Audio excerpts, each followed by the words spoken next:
All right, we got a fuel pump 2017 Dodge Ram 1500 or Ram 1500, whatever you want to call it, with the 3.6 Pentastar.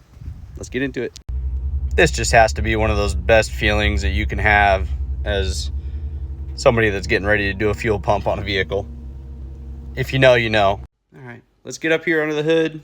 We're gonna go ahead and pull this fuse. I don't know that it's necessary, but we're gonna pull this 30 amp fuse. It is F70. Come over here, find F70, the fuel pump motor. So we're gonna pull that fuse, start the truck, and let the pressure bleed out and wait till it dies. Now we're just gonna pull the negative terminal off because, well, we're working on it, so why not? I never realized just how much room is actually in this engine bay when it's only a 3.6 liter. That's kind of wild. I don't know much about these Pentastar engines, but it's got that funky oil filter housing in the valley, so I already don't really care for it. But yeah, let's move to the underside. I'm going to disconnect the fuel filler neck assembly from the truck bed. That's just a T25, so we'll get that knocked out. All right, sorry about the lighting, but we got to get this nut off, and then there's one further back. They're 16 millimeters, and we got this tank supported by the old transmission jack with a piece of wood. So I'm gonna get those off. We're gonna lower it down a little bit. We're gonna start disconnecting some lines. Okay, I removed this line from here. This is like a little pinch tab. You pinch the two on the back, pull this red thing down, then you can separate those two lines. And then this line here was in a couple of these channels or these holders. So I was able to just pull those out up there, but it came down to this green tab. So a lot of times there's rocks or something that get stuck in these, so you might have to clean that out a little bit. But once you get that depressed on both sides, see that little right there, that little catch? Once you get that depressed, you can separate that from the rest of this line.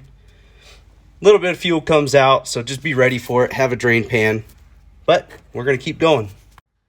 All right, we got to disconnect that line. I've already got the clip off. It's a little blue clip. I'll show you that here in a minute. We also need to disconnect the filler hose. So we're going to do that, and we're going to keep going. All right, I'm not going to lie to you. That filler hose was that sucked. But this hose right here, this line, once you get this blue clip off, there's also one more clip in there. And yep, what do you know? It just disintegrates as soon as you try to take it out. So we'll figure that out. But for now, we're going to keep going. All right, it's getting to be pretty tight quarters, but taking this hose off as well. Goes down here. So if you remember, I unplugged that clip from there first thing because it was easy. So it didn't pull off that easy. I had to use a pry bar, but you get the gist. There's the fuel pump. Just got to get that clip. See that little tab right there in the middle? That little one. We got to get that out, and then we can unclip that and then undo that line. I think we need to undo that one. I don't know. We'll keep going. All right.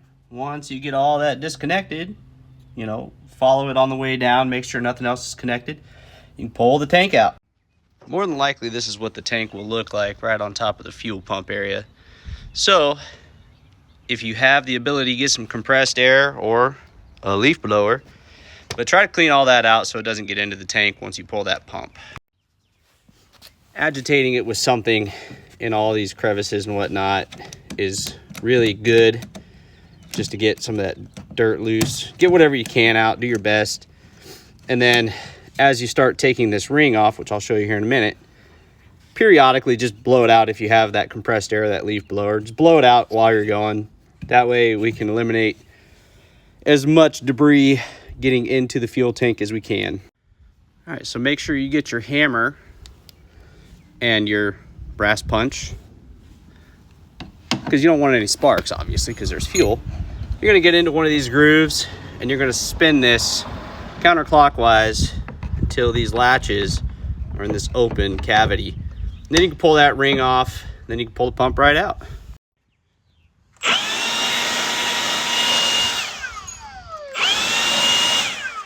And just like that, pump's ready to come out. I tapped it around. Each time I would tap it, there'd be more debris that would get loosened up, so I'd blow that out of there. So now, just gotta pull the pump, drain some of the fuel that's still left in it back in the tank, change it over. Old pump coming out, letting her drain a little bit. I may end up having to change the fuel level float onto the new one. I'm not sure yet, but we're starting to rain, so I'm gonna pull this back in the garage. All right, as you're doing this, it's gonna be a tight fit getting out of there. There's that fuel level arm. So we got most of the fuel drained out. Just one out, tip it, carry it over, get that out, go right in there. This is the arm that I'm thinking I'm gonna have to swap over to the new one if it didn't come with it. I'm not really sure, but we also need to replace this O-ring here. The new fuel pump comes with the new one. So minimal debris.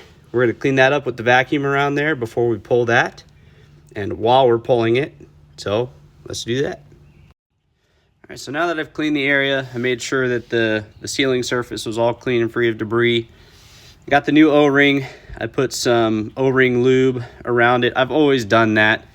Not sure if it's the right way, but it's the way that I do it. So that's how we're gonna do it today. Got that in nice and set. Set the pumps next to each other. I verified that the bodies are compatible, that the plugs are also compatible. Everything is in the right spot. The tang right over here, whatever you want to call it. So that just so they clock it once it goes in there. But everything looks good. So yeah, with that, just put it back together in reverse order and pray that you got everything plugged in when you're ready to go ahead and start the vehicle. So I'm gonna get this wrapped up and we'll see you guys next time.